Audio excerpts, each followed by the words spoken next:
Hey there folks, welcome to the channel and welcome to another dive down the MIDI rabbit hole.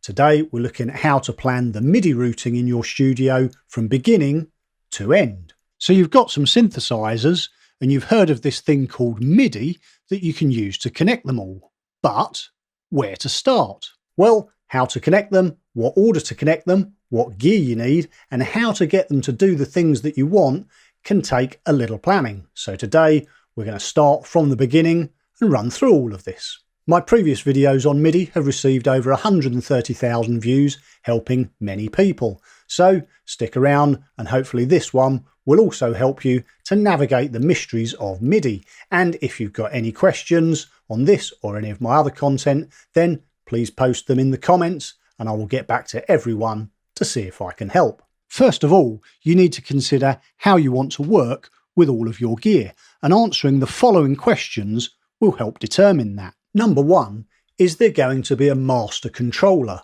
or controllers? For example, one keyboard or keyboards that can play everything, or is each synth effectively going to be standalone? Number two, is there going to be a master clock? That is, do you want all your synths to be synced to the same tempo and have the ability to start and stop arpeggiators and sequencers at the same time?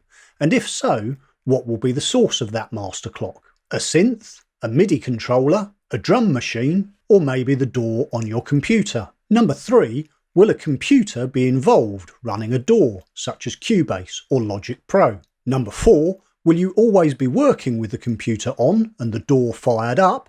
Or number five, do you want to be able to play synths without a need for a computer, known as DAWless? Number six, do you want to record MIDI data from your synths to your DAW, for example, the notes played? And number seven, do you want to send MIDI data from your DAW to your synths? For example, send MIDI note data back out from the DAW to trigger your synths. Once you've answered these questions, you can then start determining how to route everything to fulfill those needs. For info, we're not looking at audio routing here today, purely at MIDI communication. If you want further details on audio routing, you can check out my Dark Art of Audio and USB or my home studio setup video that I will leave links to down below. So the next thing is to map out all of the gear that you need to connect. So let's look at mine as an example. And here is all that gear. There's 3 MIDI keyboards and a MIDI pedal board, a drum machine, 6 hardware synths, a vocal effects unit, and an audio interface. I do also have some USB only devices, but have left these out at the moment as they don't have standard MIDI ports and can't physically connect to all the other gear, but we will come later to how I can incorporate these. Now let's look at which things I want to be able to control what. And in the following diagrams, I want the things in the red boxes to control the things in the green boxes. I want all of my MIDI controllers to be master controllers and be able to control all of my hardware so that I can use the sequencers on either my KeyStep Pro or KeyStep 37 to sequence any one of my synths, use the MIDI pedal board to perform functions with my feet, such as changing scenes on my MODX or operating vocal effects, and I want the Keylab 61 to also be able to play any one of my hardware synths. Next, I want all of my hardware synths that have keyboards to be able to play the KeyStep Pro and 37, so that when recording sequences on those, if I want, I can use the full-size keyboards on the respective synths to play and record those sequences, instead of being restricted to the 37 mini keys on both of the key steps. And I also want each of my hardware synths to be able to play each other. So for example, if I want to use the MODX to play the Polybrute, I can, or use the Polybrute to play the MODX. I also can, giving me ultimate flexibility in the studio. Now that I know how I want everything to control each other, the next thing to consider is where the clock data is coming from to keep everything in sync. As my main sequencer, I want my KeyStep Pro to be the master clock for everything, but I also want the DAW, for example Cubase, to override everything and act as the master clock if needed. Also, when I arm the sequencer on the key steps, I want this to also start the drum machine, so I have something to play in time to. But I also want to be able to use the drum machine as the master clock itself. If, for example, I'm not using the sequencers on the key steps, but using the internal sequencers on the synths themselves, and or just playing them individually. Depending on your setup, I would recommend having the drum machine as a clock source in some shape or form. After all, in a band, it's the drummer that keeps the tempo, and having a drum machine playing while you do gives you something to keep in time to. And just to finish off answering the earlier questions, I want to use a DAW on my computer, but also have everything routed so that I can use it without the computer turned on. And when using the DAW, I want to be able to record MIDI data into it, but also send MIDI data back out to my synths. So knowing all of that, what are my options for routing everything? Well, there's a number of options, and which one is best for you will depend predominantly on how much gear you have, whether you're going to be using a computer in your setup, and how you want everything to control each other. So those options are: number one, a USB hub. This requires no MIDI cables and everything is connected to the computer via USB through the hub. USB cables are bi-directional, so only one cable is needed from each synth to the hub and then a single USB to the computer. You can then route everything in your DAW, but the downside is your computer always needs to be on for everything to work properly. Number two is a MIDI daisy chain. This is where the synths are connected from one to another via MIDI cables using their through ports in a continuous chain. Downsides here are that this only works for small numbers of devices and can introduce latency issues the bigger the chain. Not all synths have through ports, and if you want to use a DAW, everything still needs to be connected to the computer via individual USB cables. Next is MIDI Thru. This is the preferred option over daisy chaining when you want to connect multiple devices, using a MIDI Thru box to branch out to all the synths. Again, the downside here is if you want the computer involved, again you'd need to utilise the individual USB connections. Then we have MIDI Thru and Merge. Adding a merge box to the Thru setup can be advantageous if you want to loop MIDI signals back round to a master controller. For example, you want to use the master controller to trigger the synths, but you also want to be able to use the synths to trigger the master controller. Again though, you would also need to utilise the USB connections for communication with a computer and DAW. And the last option is a MIDI interface. This, in a way, is the gold standard, with everything connected by MIDI cables to the interface and then a single USB cable to the computer. This does, however, require that both the MIDI in and out of each synth are connected for two-way communication, as MIDI cables are unidirectional and therefore won't necessarily reduce the amount of cables in your studio. Now we know the main options, let's look at how each of those can work using my studio as an example. So if I was always going to have the computer on, then I could use the USB hub option and do away with the MIDI cables altogether. Then in the DAW, I can set up all the input and output routings to do whatever I want and get anything to control anything else. This setup would, however, exclude my FCB 1010 pedal board, as that can only communicate with the hardware over standard MIDI cables. This would, though, allow me to incorporate the USB-only devices that I mentioned earlier. The other issue with this setup is it means every time you want to change a routing, you have to go into the DAW and change the inputs and outputs on your tracks, which can become time-consuming, and you can only route one device to one other device on a given track in your DAW. By the way, I shall be doing a follow-up video to this on how to route MIDI in your DAW, so look out for that. But the problem with this option is I want a hybrid studio where I can work with or without the computer. So the second option is to connect everything via good old MIDI cables using a series of merge and through boxes, which is exactly what I do.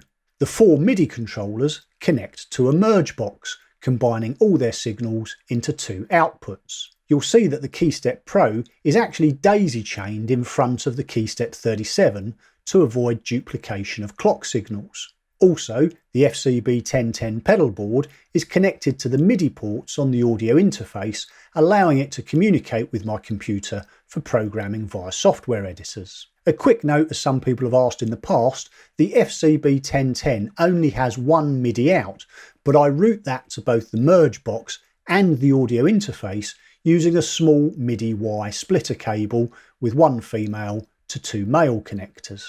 The two outputs from the merge box then go to the vocal effect unit and the drum machine. The drum machine then goes to a through box and out to all the hardware synths. This means that all the MIDI controllers can play any one of the hardware synths as their signals are merged and passed through the drum machine and out to the other synths. It also means that, as per my requirements, the drum machine can send its clock out to the other hardware synths, but if I want, the KeyStep Pro, which comes before it, can override it and be the master clock. The hardware synths with keyboards then go back out to another merge box that combines all their signals into a single output. This output goes back to the KeyStep Pro. This now means that these four hardware synths can be used to play and program notes into the sequencer on the KeyStep Pro, taking advantage of their size and number of keys instead of being restricted to the 37 mini keys. There is also a further trick here enabled by the KeyStep Pro, that I can define the inputs and outputs for the four tracks it can manage separately. I can actually set the input as any one of my hardware synths and the corresponding output as any one of my hardware synths. So if I want the MODX to play the Polybrute, I can, or I want the Polybrute to play the MODX, I can. In a way, the KeyStep Pro is acting like a mini MIDI patch bay, which is pretty cool. And in order to make all this work, all the synths then need to be set to different MIDI channels. When I want a MIDI controller to trigger a specific synth, I set the MIDI channel to correspond to that synth. All the other synths will also receive the MIDI signal, but will ignore it as it's not on their channel. To learn more about MIDI channels and how to change them on your synths, check out my Magic of MIDI Channels video that I'll leave a link to down below. But this setup now means that I'm not connected to the PC in any way. So, in addition to all the MIDI cables connecting everything together, I have a USB cable running from each synth back to some USB hubs and into the computer. So a combination of both setups, or a hybrid setup if you like, which means I can play and control everything with or without the computer turned on. As you can see, this means a lot of cables and it's pretty difficult to show in one diagram. Now, depending on the size of your setup, then using MIDI through and merge boxes and utilising the individual USB connections may well be a viable option. After all, in reality, I only have 6 hardware synths, a drum machine and some MIDI controllers that I'm connecting.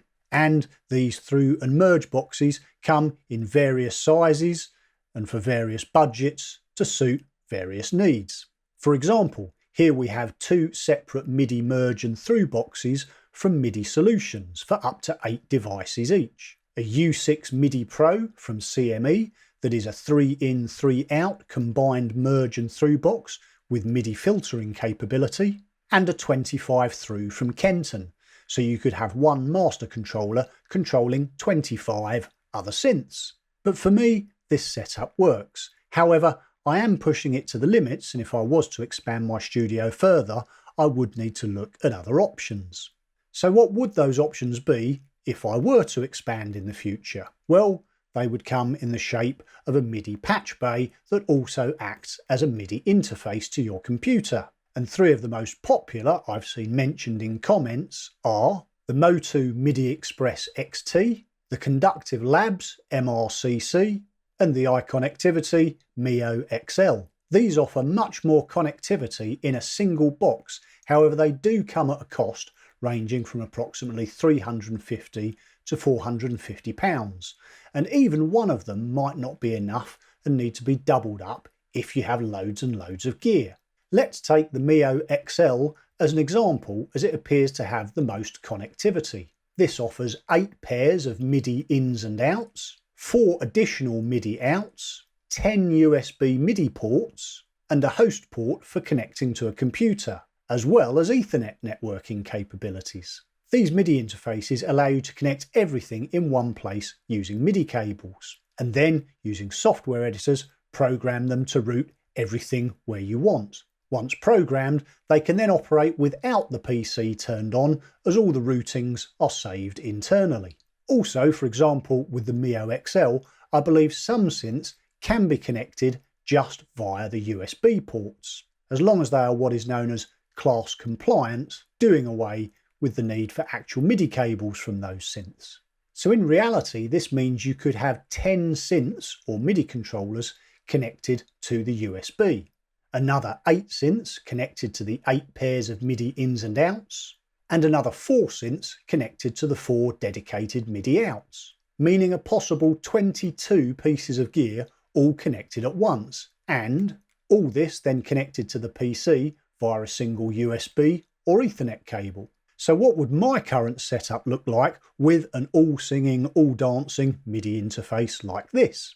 Well, instead of this with my tangle of MIDI and USB cables, I'd have this, which appears to be a neat and elegant solution, and I wouldn't even be using any of the 10 available USB MIDI ports, so lots of room for expansion. The only issue I've heard is that by just connecting the MIDI cables to the interface, there may be problems with some keyboards that either require a software editor to make changes to them, or when you want to do firmware changes. But as these probably won't be that often, it's probably not a deal breaker. This also opens up the possibility of connecting my USB only controllers, like the Nano Control 2, the Spark LE and the Seaboard Rise, to the spare USB ports, so that they can not only work with the DAW and relevant VSTs, but could also allow them to control my DIN MIDI gear. For me, I'm thinking the Seaboard controlling the Polybrute, which is MPE capable. For now though, my current setup with my Merge and Thru boxes does what I need it to, and unless I expand my studio any further, I don't see the need to go and spend another £400 for something that can do what I'm already doing. So there you have it. That's how to plan out your MIDI routing, how to connect everything, what order to connect them, and what gear you might need. I hope you found this video useful, and if you have, please don't forget to like, subscribe, and ring that bell. And if you've got any questions, please post them in the comments, and I will get back to everyone to see if I can help. Of course, all other comments or feedback are also highly appreciated. But for now, I've been Graham, take care, and catch you later.